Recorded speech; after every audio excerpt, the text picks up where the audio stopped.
और आपने दर्शन कर लिया उसका, तो आपका वो काम बन के रहेगा। आप शुभ काम के लिए जा रहे हैं और गौ माता बछड़े के साथ निकल जाए, वो शुभ माना जाता है। गाय बछड़े को दूध, बछिया को दूध पिला रही हो, वो दर्शन शुभ माना जाता है। और आप किसी अच्छे काम के लिए निकल रहे हो, कुत्ता भौंक दे, हाँ हाँ, बस हो गया काम तुम्हारा।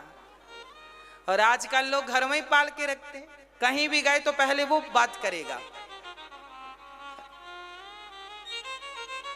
अब कुत्ता पालने वाले, हमने देखा एक बहन हमारे से मिलने आ गई अभी कुछ दिन पहले, उसके हाथ में कुछ था, हमें तो लगा पहले नकली है, ध्यान से देखा तो आंखें झपका रहा, पलक। हमने कहा भाई ये कौन है? उन्होंने कहा हमारा डॉगी है। फैशन है आजकल कुत्तों को गोद में लेके चलने का। हाँ बताओ, भारत कितना विद्वान देश था, कैसे कैसे लोग इस धरती पर पैदा, कभी भारत के ऋषि मुनियों ने सोचा नहीं था कैसे कुत्ताधारी लोग भी पैदा होंगे, हैं? कभी नहीं सोचा था कैसे लोगों को भी, ऐसे लोगों का दर्शन कर लो आप तो जिस काम के लिए जा रहे हैं वो तो होगा ही नहीं। ऐसे लोगों का ही दर्शन अपशगुन माना जाता है, कुत्ताधारियों का। और घर के सामने और लिखा दिया, कुत्तों से सावधान। ऐसा लगता है इस घर में यही रहते हैं, आदमी तो रहते नहीं, लिखा ही कुत्तों से सावधान। यहाँ रहता कौन है? लिखा है कुत्तों से सावधान। कौन रहता है? कुत्ते रहते हैं, लिखा ही है, उसका अर्थ ही है कुत्तों से सावधान। अब ऐसे ऐसे मूर्ख भी भारत में ही पाए जाते हैं। चलिए, आप लोग तो अच्छे हैं ना? हाँ जी। सूपनखा मत बनना, राम जी ने लक्ष्मण की तरफ भेज दिया, जाओ हमारा भैया देख लो। कुमार मतलब कुमारा नहीं, कुमार मतलब पहले के जमाने में ना बड़ों को छोटों को कुमार कहते थे। कुमार, जैसे हम स्कूल में पढ़ते थे तो अपना नाम लिखते थे अनिल कुमार। कुमार अभी भी हमारा नाम यही है सारे जगह है। तो कहने का कुमार, कुमार लगा है, अर्थात नाम के सामने पहले के लोग, राम जी लक्ष्मण को क्या कहते? लक्ष्मण कुमार। लक्ष्मण कुमार, कुमार मतलब प्यार। कुमार बड़ों के लिए ना, जैसे माँ के लिए बच्चा कितना भी बड़ा हो जाए, मैं कितना भी बड़ा हो जाऊं पर माँ के लिए तो बेटा ही रहूंगा कि नहीं, ऐसे बड़ा भाई तो बड़ा भाई है, बड़े भाई के लिए छोटा भाई तो कितना भी बड़ा हो जाए पर वो तो छोटा ही रहेगा, कुमार ही रहेगा। कुमार का मतलब कुंवारा नहीं। राम जी ने ये नहीं कहा कि लक्ष्मण जी कुंवारे हैं, लक्ष्मण जी ने, राम जी ने ये कहा कुमार। हाँ, अब लक्ष्मण जी समझ गए। लक्ष्मण जी से कहती है सूपनखा हमसे विवाह कर लो, तुम्हारे भैया बहुत अच्छे हैं पर तुम भी कम अच्छे नहीं हो, तुम और अच्छे हो। लक्ष्मण जी बोले हमारे से विवाह करोगी तो कपड़े धुलने पड़ेंगे। सूपनखा बोली हमसे ये सब नहीं होगा। लक्ष्मण जी बोली तो फिर उनसे शादी करो, जाओ। सूपनखा गई, सुना सुना तुम्हारा भाई तैयार नहीं हो रहा है, आप हमसे कर लो शादी। राम जी सीता की तरफ देख के मुस्कुरा रहे हैं, देखो जरा, एक सीता ये है जो अपने पति से भी बात करती है तो सिर झुकाकर करती है, और एक ये है जो बिल्कुल सिर उठा के, इसकी शादी हो चुकी है फिर भी कह रही हम कुंवारी है। उस जमाने में दो प्रकार की नारियां थी, सीता जैसी भी और सूपनखा जैसी भी। आप लोग जरा बच के रहिएगा सूपनखाओं से। बेटियां हो तो सीता जैसी हो, सूपनखा जैसी ना कर लेना। हाँ, अब सूपनखा बार बार लक्ष्मण जी की तरफ जा रही है, राम जी की तरफ आ रही है। राम जी ने कहा ठीक से इलाज करो लक्ष्मण इसका। अब की बार गई तो लक्ष्मण अति लाघव सो नाक कान बिनु कीन, ताके कर रावण कहा मनो चुनौती दीन। नाक भी काटी और एक चीज नहीं काटा, दोनों काटी। अच्छा नाक क्यों काटी? नाक इसलिए काट ली लक्ष्मण जी ने कि देखो, इसलिए नाक काट ली कि यदि हाथ पांव काटते तो इसे बताना पड़ता कि हम फलानी जगह गए थे तो नाक कट गई। नाक काटी है तो अब इसे बताना नहीं पड़ेगा कि हम कहाँ गई थी, लोग देखते ही समझ लेंगे नाक कटाने गई थी सो नाक कटा के आ गई। और कान क्यों काटा? कान इसलिए काटा क्योंकि इसके कान होना ना होना एक समान है। कितना समझाए कि भाई मानते नहीं। राम जी बोले लक्ष्मण जी की तरफ जाओ, लक्ष्मण जी बोले राम की तरफ जाओ। मतलब वो चाहते थे, इग्नोर कर रहे थे, पर ये समझ ही नहीं रही थी। लक्ष्मण जी बोले तेरे कान होने का कोई अर्थ नहीं, सुनती तो है नहीं, तो कन कटी भी कर दिया, नाक कान दोनों काट दिया। खरदूषण के पास गई, भैया भैया। खरदूषण जी दोनों गए तैयार होके राम से युद्ध करने के लिए। राम जी ने तुरंत खरदूषण को युद्ध में पराजित कर दिया। खरदूषण ने कहा आप हो इतने सुंदर के छोड़ा नहीं जा रहा है धनुष बाण, पर आप सुंदर हो। मेरी बहन को मारा है तो भी मैं माफ कर देता हूं, यद्यपि भगनी कीन कुरूपा, बध लायक नहीं पुरुष अनूपा। पर राम जी ने कहा युद्ध करो। युद्ध किया तो जितने वहां लोग थे सब राममय दिखाई पड़े, तो राम जी ने सबका उद्धार कर दिया। अब तो सूपनखा रावण के पास गई। रावण को खबर लगी, नाच गाना सुन रहा था रावण। हाँ, रावण नाच गाना सुन रहा था, नाच गाना में मस्त था। सूपनखा गई, रावण अब सर्वनाश होने का समय आ गया है। यहां तुम नाच गाना सुन रहे हो, वहां दुश्मन आ गए हैं। रावण बोला क्या हुआ? देखो मेरी नाक कान काट दी। किसने? राम ने। तो खरदूषण कहां है? बोले मारे गए।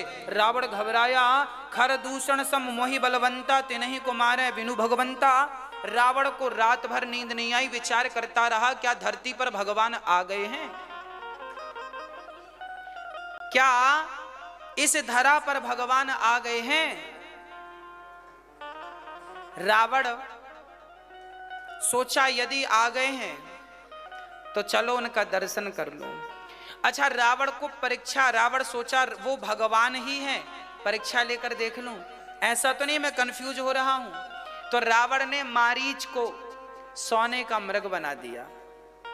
मामा मारीच को सोने का मृग बना के, मारीच तैयार नहीं था। रावण बोला हमसे मरो। मारीच बोला ठीक है रावण, तुमसे मरने से अच्छा है राम के हाथ मरेंगे। तो रावण ने सोने का मृग इसलिए बनाया, रावण देखना चाहता था। अच्छा, इसके पहले राम ने, लक्ष्मण जी लकड़ी तोड़ने गए थे, तो राम जी ने सीता से कहा सीता हम कुछ दिन लीला करना चाहते हैं, तुम अग्नि में वास करो। हाँ, हम अग्नि में तुम्हें। अच्छा, राम जी ने जब रावण सीता को ले गया, उसके पहले राम ने सीता मां को अग्नि में प्रवेश करा दिया था। यह बात लिखी है रामचरितमानस में। राम सीता जी अग्नि में खड़ी हो गई, असली सीता तो अग्नि में समा गई। फिर वो सीता की परछाई मात्र बची। असली सीता तो रावण उठा भी नहीं सकता था, स्पर्श करता तो जल जाता, पर लीला करनी थी ना, इसलिए अपने असली स्वरूप को। भाई पावर समझते हैं ना आप लोग?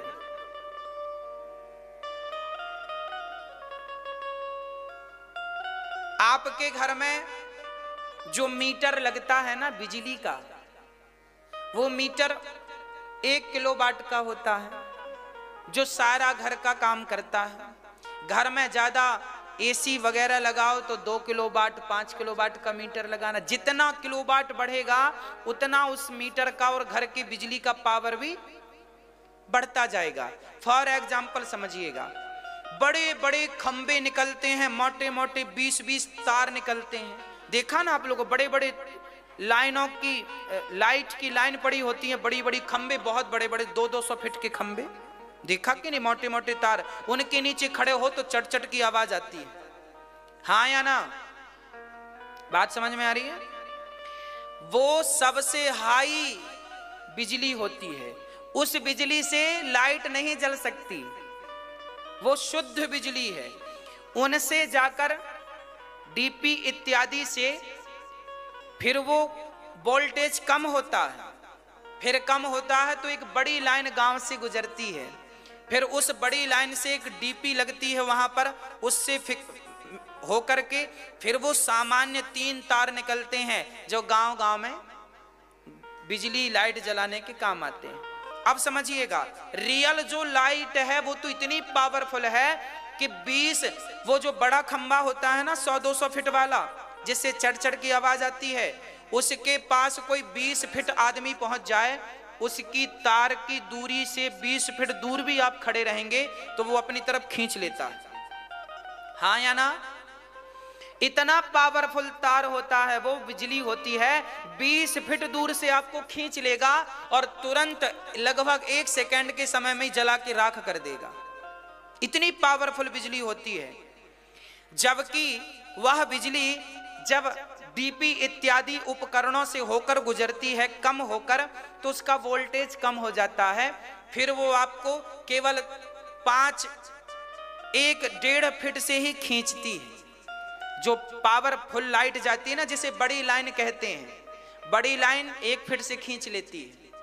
फिर उससे भी एक छोटी लाइन है जो गांव गांव में खंभों में चलती है, वो खींचती कम है, वो बहुत पास से खींचती है, वो पावर बिल्कुल कम है। जो हम घर में बिजली उपयोग करते हैं ना मेरी माँ, वो बिजली का बिल्कुल लो क्वालिटी है, 3rd क्वालिटी है ना? चलिए, उसी प्रकार सीता जी कैसी थी?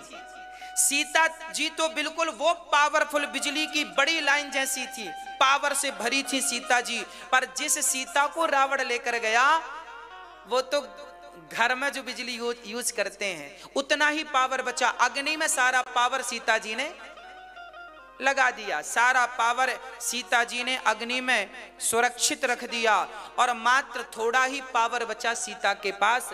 असली पावर को तो रावण उठा भी नहीं सकता था, हाथ भी नहीं लगा सकता था।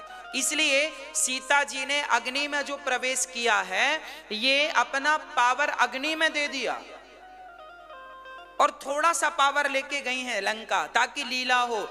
और जब आगे रावण मरेगा, सीता जी आएंगी, तो राम जी अग्नि परीक्षा लेते हैं। वो अग्नि परीक्षा नहीं है, वो सीता का जो पावर अग्नि में गया था, फिर वो वापसी आई, वो वापसी थी, जिसे आप कहते हैं राम जी ने अग्नि परीक्षा क्यों ली। रावण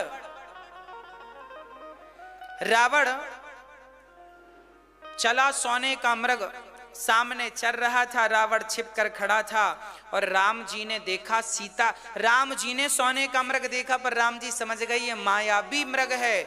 तब सीता जी ने देखा ये बढ़िया मृग है। सीता जी ने कहा, प्रभु ये मृग मिल जाता तो काम बन जाता। अब मात्र 1 साल बचे हैं अयोध्या लौटने में, तो निशानी रहती कि देखो हमने सोने का मृग देखा है। ये जंगल की यादें रहेंगी हमारी 14 साल की। राम जी ने आज पहली बार तो सीता ने कुछ मांगा है, और राम जी मना कैसे कर, जबकि राम जी सब जानते हैं, चूंकि इनकी लीला है ना। अब देखिएगा, सीता मां से गलती यह हो गई कि सीता ने आज राम को छोड़कर आज मन कहीं और लगा लिया। आज सीता को राम प्रिय नहीं, सोने का मृग प्रिय लग रहा है। राम जी समझ गए कि सीता के अंदर सोने की चाहत आ गई है। तो राम जी ने मन में विचार किया कि इतना सा सोना क्या करोगी सीता, तुम्हें सोने की लंका ही भेज देते हैं, है ना। इसका तात्पर्य यह हुआ कि भगवान को छोड़कर जब हम मन संसार में लगाते हैं तो भगवान संसार का सुख तो देते हैं पर अपने से दूर कर देते हैं। वो माता सीता ही क्यों ना हो, यदि सीता भी राम के सिवा मन कहीं और लगाएंगी तो वो तो मिल जाएगा जहां मन लगा है, पर राम जो मिले थे वो दूर हो जाएंगे। इसलिए सपने में भी कभी भगवान के सिवा अपना मन कहीं मत लगाइए। भगवान के सिवा मन मत लगाइएगा, कहीं भी मन मत लगाइएगा, सिर्फ भगवान में मन लगे। राम जी गए, सोने का मृग वो छलिया था, कपटी था, आगे चले। वहां जब बाण मारने में वो माया से बड़ी दूर ले गया। जब राम जी ने बाण मारा तो हा लक्ष्मण कह करके उस मृग ने चिल्लाया।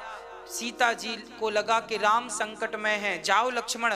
लक्ष्मण जी बोले माँ वो भगवान है, उन्हें कोई संकट नहीं आ सकता, मैं जानता हूं। तब सीता जी ने बड़े कठोर वचन कह दिए। अरे लक्ष्मण,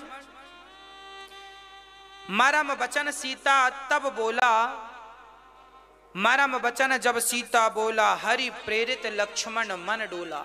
सीता माता के वचन से लक्ष्मण का मन नहीं डोला, हरि प्रेरित भगवत इच्छा से लक्ष्मण का मन डोला। और लक्ष्मण जी भी लक्ष्मण रेखा खींच करके चले गए।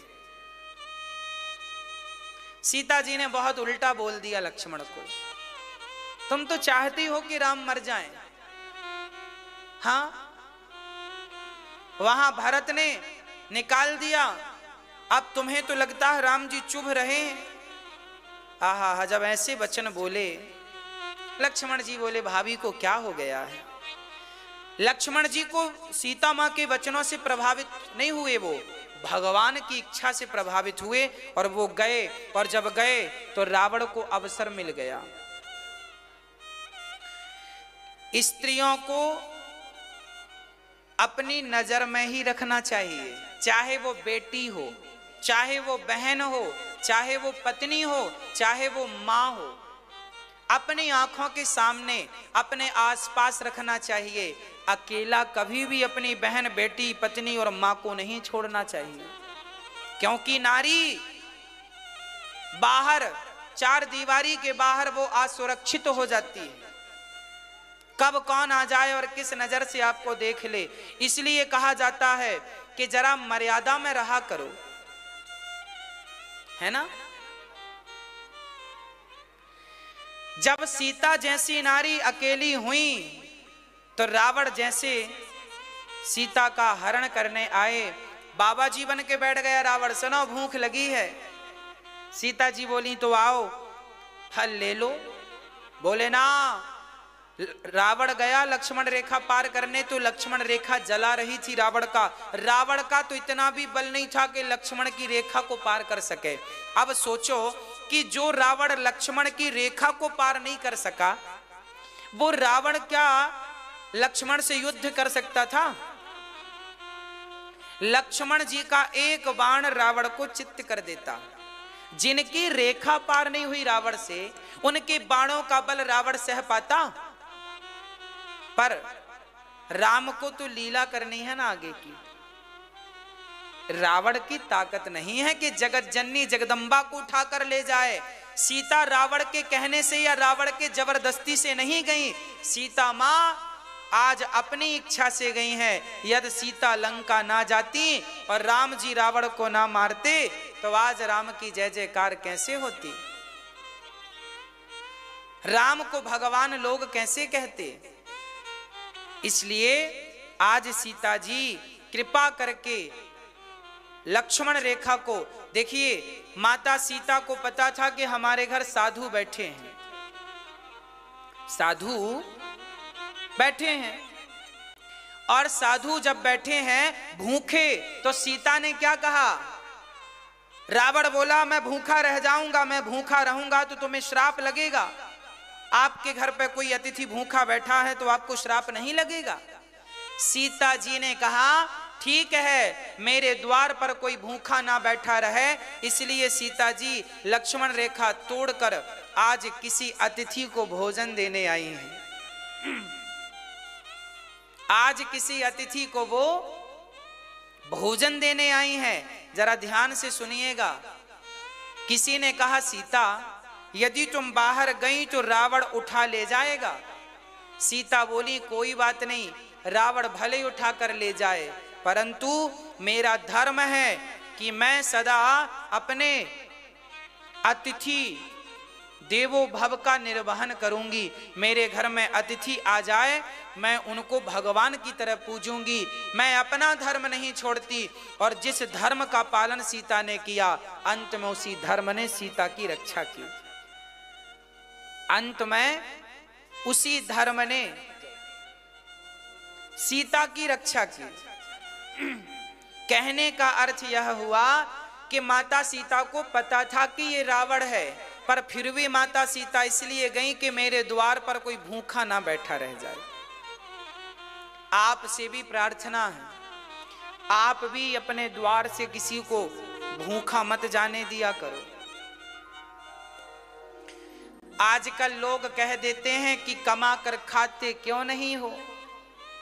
क्या सीता ये बात नहीं कह सकती थी कि बड़े हट्टे कट्टे हो, कमा के क्यों नहीं खाते? आपके घर पे कोई भीख मांगने आया है तो आप उसे भीख तो दिए नहीं, उपदेश देने लग गए। उपदेश मत दो, उसे भिक्षा दो।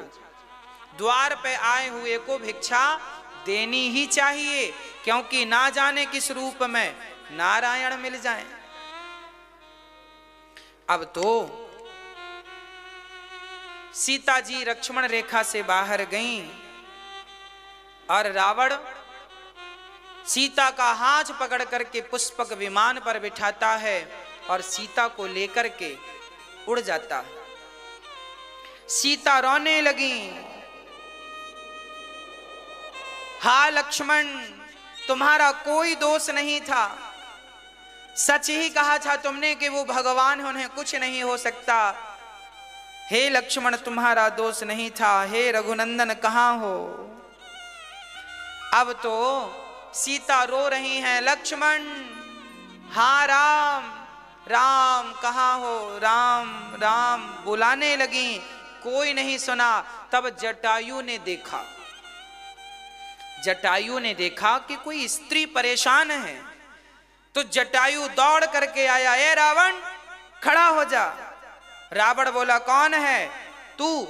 जटायु बोला, मैं पिता हूं। किसका? उस बेटी का जिसको तू लेकर जा रहा है। सीता मेरी बेटी है, राम मेरे पुत्र हैं। छोड़ दे इसका हाथ। रावण को जटायु ने ऐसे पंख मारे युद्ध में, रावण मूर्छित होकर गिर पड़ा। किसी ने कहा, जटायु जी, रावण मूर्छित होकर पड़ा है, जल्दी से तुम सीता को उठाओ और लेकर राम के पास चले जाओ। जटायु ने कहा कि चोरी से रावण ने सीता को चुराया और चोरी से मैंने भी सीता को चुरा लिया, तो फिर रावण में और मुझ में अंतर क्या रहेगा? हम युद्ध करके पहले रावण को। देखिए, रावण मूर्छित पड़ा था तो जटायु पक्षी थे, मूर्छित योद्धा पर उन्होंने पंख का प्रहार नहीं किया। हमारे भारत के पशु पक्षी भी धर्म जानते थे। इंसानों को तो छोड़ दो, वो भी निःशस्त्र पर वार नहीं करते थे। जटायु ने नहीं किया, रावण मूर्छित थे, चाहते तो वार कर देते, आंखें फोड़ देते चोंच से, पर ना, मूर्छित योद्धा पर वार नहीं किया जाता। यह नियम है हमारे यहाँ का। इंसान मनुष्य तो छोड़ दो, पशु और पक्षी भी धर्म का पाठ जानते हैं। सीता, अंत में रावण जागा और युद्ध ने, उसने कृपाण से माता सीता जटायु के पंख काट दिए। राम राम कहते हुए जटायु नीचे गिर गए। किसी ने जटायु से कहा, जटायु, क्या तुम्हें पता नहीं था कि रावण से पंगा लोगे तो परिणाम यही होगा? जटायु ने कहा था, मुझे पता था, तो पंगा क्यों लिया? जटायु ने कहा, एक सीता, एक स्त्री पर अत्याचार हो और मैं हाथ पर हाथ रखे बैठा रहूं, इससे अच्छा है कि उसकी रक्षा में अपने प्राणों की आहुति लगा दूं। अरे नारी का अपमान होते हुए देखने से अच्छा है उसे रोको, और ना रोके तो रोकने में तुम्हारे प्राण निकल जाएं, उसी से तुम्हें भगवान की प्राप्ति होगी। अत्याचार सहने से अच्छा है कि अत्याचार का, गलत का विरोध करो। हाँ, किसी ने कहा अब तू राम के पास कैसे जाएगा, अब तो पंख नहीं है। जटायु ने विश्वास से कहा कि मैंने सीता मां की रक्षा की है, अब मुझे राम के पास जाने की जरूरत नहीं है। जो ऐसी नारियों का सहारा बनते हैं, अबला नारियों का, उन्हें भगवान के पास नहीं जाना पड़ता, बल्कि भगवान स्वयं चलकर उनके पास आ जाते हैं। और राम जी जटायु के पास आए। मेरी मां, भक्तों आपसे प्रार्थना करता हूं कि देखिए, सीता के दुख में दुखी तो सब हुए थे, पर सीता के दुख में दुखी सब हुए, पर हाथ किसने बढ़ाया? केवल जटायु ने। उसी प्रकार आज समाज में हमारी वृद्ध माताएं परेशान हैं।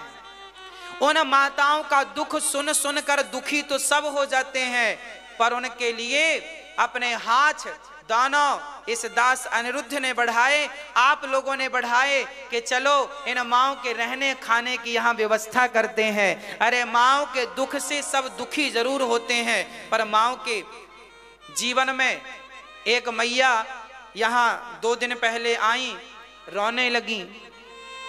तब एक स्त्री उठी और रोती हुई माँ को गले लगा लिया।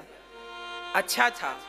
देखिए, किसी के दुख में दुखी हो जाना बहुत अच्छा है, पर वो स्त्री गले लगाई, मां को रोता हुआ चुप किया और चली गई। अर्थ क्या निकला? अरे दुख में दुखी तो सब हो जाते हैं, पर इतने से तो काम नहीं बनेगा ना। आप रोएं तो मैं भी रोने लग जाऊं, इससे तो काम नहीं बनेगा ना। भाई आपका दुख दूर कैसे होगा, काम तो इससे बनेगा। आज बूढ़ी बूढ़ी माओं को बच्चों ने घर से निकाल दिया है। आप भी टीवी पर सुनते हैं, हम बताते हैं, रोज यहां माताएं आती हैं। कल फिर मेरे पास एक मां आई, उन्होंने कहा हमारे 3 बेटे हैं। वो मां रो रही थी, उनके 3 बेटे हैं। क्या उन बच्चों ने नहीं सुना होगा कि मेरी मां दुखी है? क्या उन बच्चों को नहीं पता कि मेरी मां 10 दिन से घर पे नहीं है? परंतु उन बच्चों को, खुद की औलाद को दर्द नहीं हुआ। तब जटायु हमें बनना पड़ता है। हम कौन हैं? हम जटायु की तरह बने, वो जटायु बने जो जटायु हाथ पर हाथ रख के बैठने से अच्छा था कि सीता की रक्षा में अपने पंख कटवा दिए।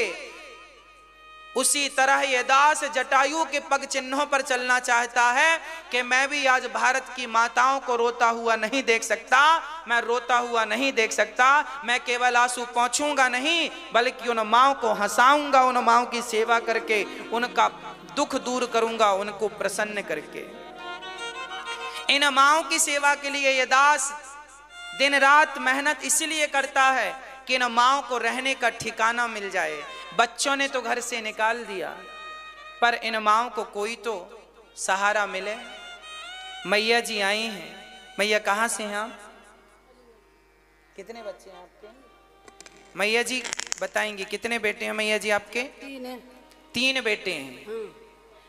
एक तो बिल्कुल कल जुगा है, वो है एक बस कल जुग जैसे हो तो वैसे ही है, वो सब उड़ाया दवा। सेवा नहीं करते आप? सेवा फेवा का सुना, खून पी के जाएगी, मेरा खून पी जाएगी तू, और जो है गए तो अब मैं महाराज जी कहाँ जाऊँ? एक ऐसा आदमी का देते आदमी मेरे को तो कछु ना यहाँ के जान निकल जा करके। एक बेटे ने तो सेवा नहीं की, दूसरे बेटे ने कहा तेरा आदमी मर गया, तू घर से निकल जा। अब बताओ, एक बेटा अपनी माँ को कहता है कि तू घर से निकल जा। ये कलयुग है। इस कलयुग में हमें जटायु बनना पड़ेगा कि नहीं? हाँ या ना? जटायु की कथाएं तो बहुतों ने सुनी है और बहुतों ने सुनाई है। हमारे लिए क्यों देर किए हो, हमारे लिए क्यों देर किए हो, हमारे लिए क्यों देर किए हो। गणिका अजामिल को पल भर में तारे, अगर नाथ देखोगे अब गुण हमारे, अगर नाथ देखोगे। हे नाथ, सबके लिए तो जल्दी आए, हमारे लिए इतनी देर क्यों लगी? क्या आपने अजामिल का कोई गुण देखा? क्या आपने गणिका का कोई गुण देखा? इन्हें तो पल भर में तार दिया, तो नाथ फिर हमने क्या बिगाड़ा है? हमारे लिए इतनी देर क्यों?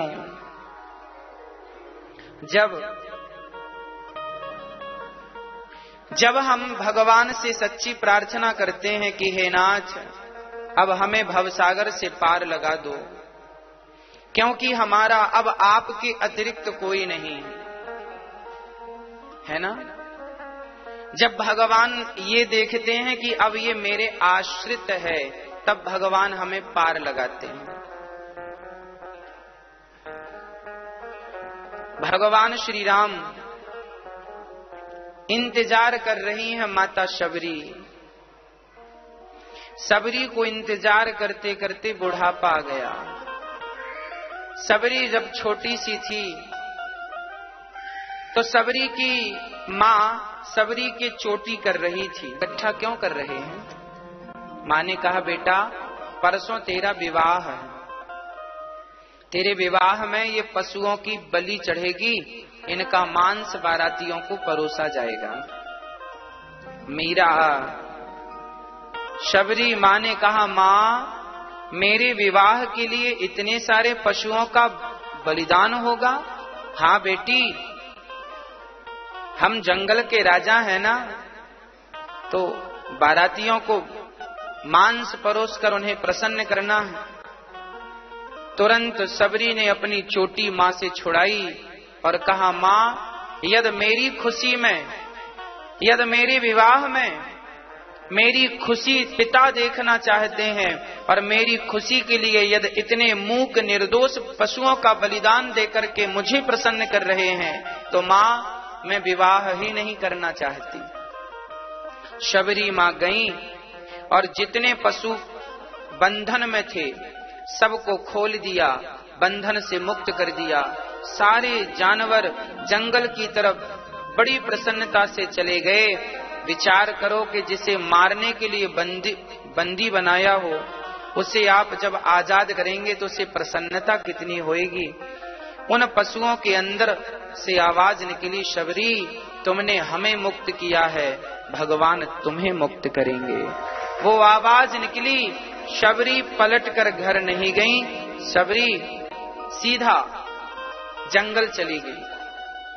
उन्हें डर लगा कि यदि कहीं मैं घर चली गई तो कल फिर मेरे पिता इन जानवरों को न इकट्ठा कर लें और फिर मेरी बलि, मेरे विवाह में पशुओं की, निर्दोष पशुओं की कहीं फिर से बलि न चढ़ा दें।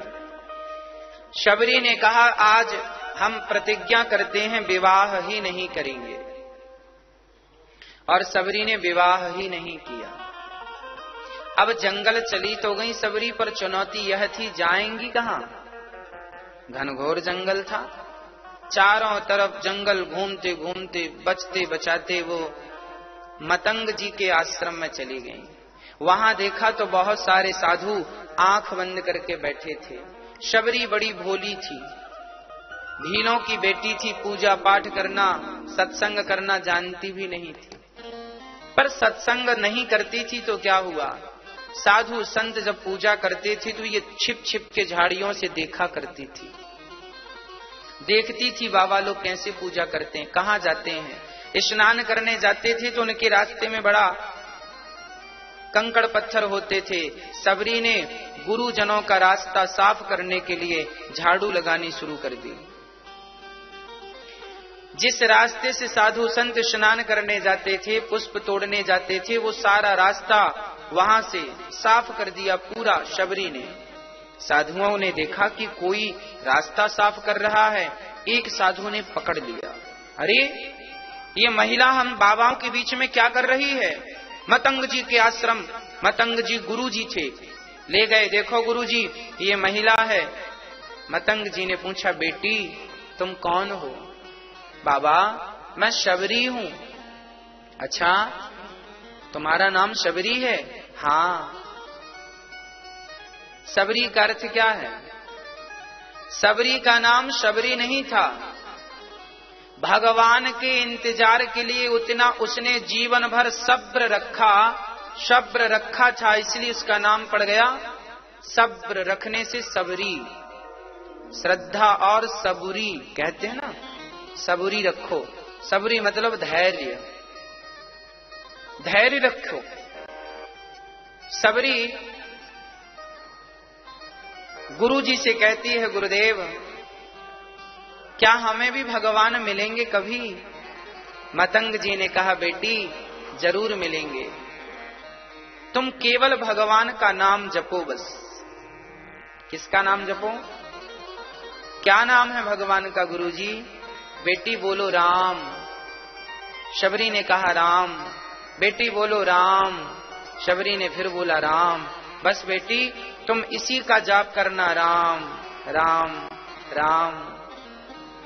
शबरी ने कहा, गुरुजी ये राम जी कभी हमें मिलेंगे? हाँ हाँ जरूर मिलेंगे। तो गुरुजी हम उन्हें कहाँ ढूंढने जाएंगे? गुरुजी ने कहा, बेटा तुम इतनी सहज हो, सरल हो कि तुम्हें कहीं नहीं जाना उन्हें ढूंढने के लिए, वो खुद ढूंढते ढूंढते तुम्हारे पास आ जाएंगे। जब भक्त शबरी जैसा हो, भक्त शबरी जैसा योग्य हो, तो उसे भगवान की खोज करनी नहीं पड़ती, बल्कि भगवान स्वयं उनकी खोज करते आते हैं जो शबरी जैसे भक्त होते हैं। हाँ। शबरी ने कहा, गुरुजी यदि वो आए तो क्या मैं उन्हें पहचान लूंगी? शबरी से गुरुजी ने कहा, बेटा ये चिंता भी तुम्हें नहीं करना, तुम उन्हें मत पहचानना, वो ही तुम्हें पहचान लेंगे। जरूरी नहीं है कि भगवान को पाने के लिए वेद पुराण पढ़े जाएं, जरूरी नहीं है कि भगवान को पाने के लिए घर परिवार का त्याग किया जाए। अरे भगवान को पाने के लिए तो केवल प्रेम ही पर्याप्त है। कोई प्रेम कर ले, राम ही केवल प्रेम प्यारा, कोई प्रेम कर ले सबरी जितना, तो भगवान मिल जाते हैं। हाँ, आप पीछे जो खड़े हैं इस तरफ आके बैठ जाइए, थोड़ा थोड़ा मैया आगे खिसकाओ, पीछे जगह हो जाए सबको बैठने के लिए। भगवान, ये शबरी माँ के बारे में लिखा है, ये शबरी पिछले जन्म में एक राजा की पत्नी थी, है ना। एक रानी थी। एक राजा और एक रानी दोनों जंगल गए, जंगल नहीं प्रयागराज। प्रयागराज में राजा ने स्नान किया, रानी ने भी स्नान किया। रात्रि को बड़ा भजन सत्संग पूजन हो रहा था। रानी ने कहा अपने पति से, स्वामी जी सत्संग हो रहा है, संत लोग कीर्तन कर रहे हैं, आप आज्ञा दो तो मैं भी कीर्तन कर लूं। राजा ने कहा, आप रानी हो, पर रानियों की मर्यादाएं हैं, कहीं भी छोड़ी बैठना है आपको। अरे बाबाओं के बीच में आप बैठोगी शोभा नहीं देगा। रानी को बड़ी गिलानी हुई, हे भगवान, हे विधाता, आपने मुझे रानी क्यों बना दिया? मैं रानी बनी तो मुझे सत्संग में जाने को नहीं मिलता, इसलिए कि मैं रानी हूं। ये रानी का पद मेरे लिए भजन में बाधा बन रहा है। वो रानी रात को 2 बजे गई और प्रयागराज में संगम में जाकर गंगा में डूबने लगी, मैं आत्महत्या कर लूंगी। और डूबते डूबते उसने गंगा मैया से कहा, हे गंगा मैया, मुझे अगले जन्म में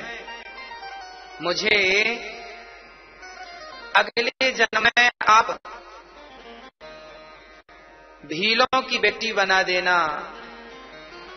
पर मुझे रानी मत बनाना। रानी बनने का अर्थ यह है कि भगवान के भजन में बाधा उत्पन्न होगी, स्वतंत्रता से मैं भजन नहीं कर सकती। हे विधाता, मुझे ऐसी जगह जन्म देना अगली बार जहां मैं स्वतंत्रता से आपका भजन कर सकूं, कोई पद प्रतिष्ठा की बाधा ना हो। वह रानी इस जन्म में सबरी बनकर आई और बड़े स्वतंत्र चित्त से, बिना दबाव के, बड़े भाव से भगवान से प्रेम किया। और प्रेम जब किया तो सबरी को राम के पास नहीं जाना पड़ा, राम जी खुद चले आए। अर्थ यह है कि जब हमारे हृदय में अत्यधिक प्रेम होगा भगवान के प्रति, तो हमें उनके पास नहीं जाना पड़ेगा, भगवान ही हमारे पास चले आएंगे। इस भाव से भगवान का पूजन करो, इस भाव से भगवान की भक्ति करो कि हमें उनके पास ना जाना पड़े,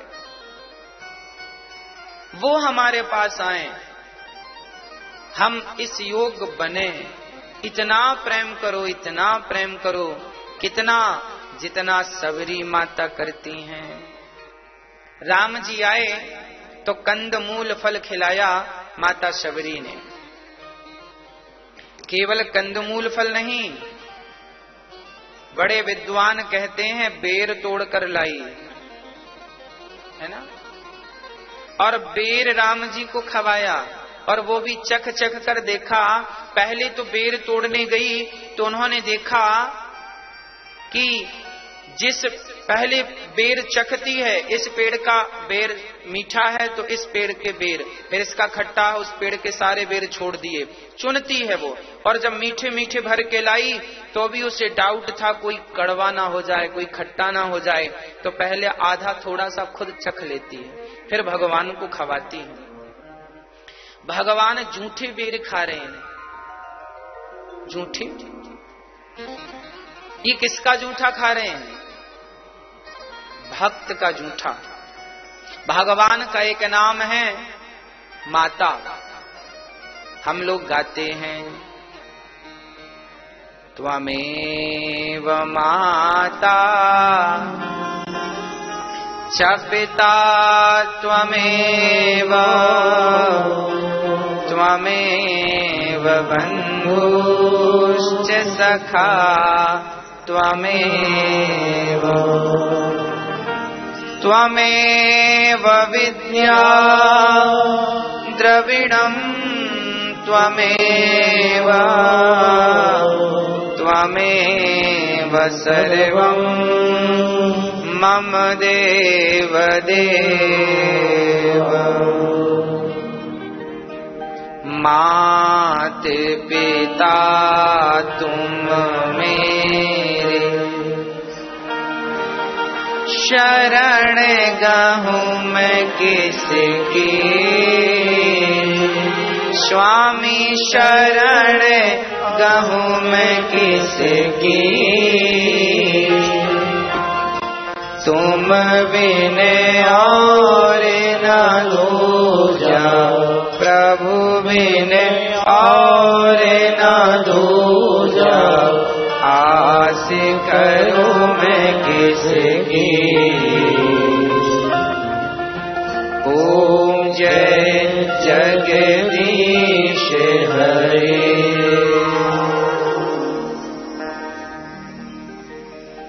मात पिता तुम मेरे, शरण गहूँ मैं किसकी, स्वामी शरण पढ़ो मैं किसकी। भगवान का एक नाम है माँ। भगवान का नाम क्या है? माँ। हम सबकी माँ कौन है? कौन है? हम सबकी माँ कौन है? भगवान। और भगवान कौन है? माँ। आज भगवान जूठा खाते हैं माता शबरी का, तो ये बताओ कि बच्चे का जूठा कौन खाता है? पिता खाता है कि माँ? पिता भले ना खाए पर माँ खाती है। बच्चे का जूठा खाने में माँ को कोई भी दिक्कत नहीं है, किसी प्रकार की घृणा नहीं है कि ये पुत्र का जूठा है। जैसे माँ पुत्र का जूठा खाती है इसलिए उसे माँ कहते हैं, उसी प्रकार आज भगवान भक्त का जूठा खा रहे हैं। भागवत में मधु मंगल की उगलन कढ़ी खाई थी, कथा में हमने बताया था। मंगल के मुंह में कढ़ी भरी है, भगवान ने अपना मुंह मंगल के मुंह में लगाया और मंगल के गाल में एक जमाया तो मंगल के भीतर की कढ़ी भगवान के भीतर आई। वहां मंगल का जूठन खाए और यहाँ सबरी का जूठन खाए, जूठा खाए। बात सिद्ध हो गई कि भगवान ही अपने पुत्र का, भक्त तो पुत्र होता है ना, तो भगवान हर भक्त का जूठा भी खा सकते हैं यदि भक्त भगवान की भक्ति करता है। का उपदेश दिया। भक्ति कितने प्रकार की होती हैं? 9 प्रकार की। नवदा भक्ति जरा ध्यान से सुनिएगा।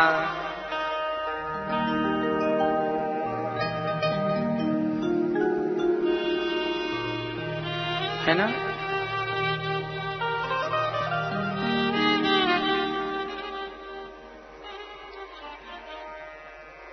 प्रथम भगति संतन कर संगा, दूसर रति मम कथा प्रसंगा। गुरुपद पंकज सेवा, तीसरी भगति अमान, चौथी भगति गुण गण, करहि कपट दजिगान। है ना? मंत्र जाप मम दृढ़ विश्वासा, पंचम भजन सुवेद प्रकाशा, सठ दम शील विरत बहु कर, निरत निरंतर साजन धर, आठव जथा लाभ संतोषा, सपन हो नहीं देखहि पर दोषा, नवम सरल सब सन छल हीना, मम भरोस हिया हरस न दीना, नव महु एकहु जिनके हो, नारी पुरुष सचराचर कोई, प्रथम भगत संतन कर संगा,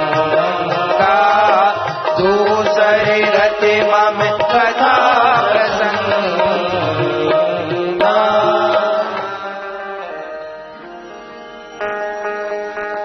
प्रथम भगति संतन कर संगा। पहली भक्ति क्या है मेरी माँ? संत शरण में जाइए दिन में 2-2 बार। संतों की शरणागति जरूर करनी चाहिए। संत नहीं मिलेंगे तो भगवंत भी नहीं मिलेंगे, ये याद रखिएगा। पहली भक्ति है कथा सुनना। जितना अधिक हो आप कथा सुना करिए। कथा सुनने से क्या होगा? एक चेला गुरुजी से बोला, गुरुजी हमें तो कथा कुछ समझ में आती नहीं है, हम क्या सुने? तो गुरुजी बोले, गुरुजी के पास एक टोकनी थी जिससे कोयला उठाते थे। तो कोयला उठाते उठाते वो टोकनी काली पड़ गई। गुरुजी ने कहा, जा इस टोकनी में गंगा जल भर के ला। चेला गया, गंगा जी में डाला तो टोकनी में कोई गंगा जल भरता? एक बार डाला फिर पानी गिर गया, फिर डाला फिर पानी गिर गया। उसने सैकड़ों बार पानी में गंगा जी में डाला उस टोकनी को, पर पानी तो उसमें भरना था नहीं। वापस आया, गुरुजी इसमें तो पानी भरा ही नहीं। गुरुजी ने कहा बेटा कोई बात नहीं, बेटा भले टोकनी में पानी भले ना भरा हो, पर पानी में डुबाने से एक फर्क तो पड़ा। क्या हुआ? उसकी कालीमा धुल गई। कोयले की कालीमा थी वो साफ हो गई। गुरुजी ने कहा बेटा जैसे टोकनी में भले पानी नहीं भरा पर उसकी कालीमा तो साफ हो गई, उसी प्रकार कथा तुम्हें समझ में आए बिल्कुल ना आए, पर कथा सुनते सुनते तुम्हारे भीतर की जन्म जन्म की पापों की कालीमा धुल जाएगी। ये अटल सत्य। इसलिए प्रथम भगति कथा समझ में आवे ना आए, पर कथा सुनने मात्र से जन्म जन्म की जो हमारे भीतर पाप की कालीमा जमी बैठी है वो साफ हो जाएगी, है ना।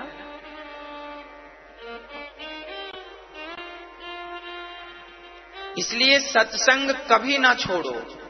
पहली भक्ति है कथा सुनना, श्रवणम। संतों की संगति करोगे तो सुनने को क्या मिलेगी?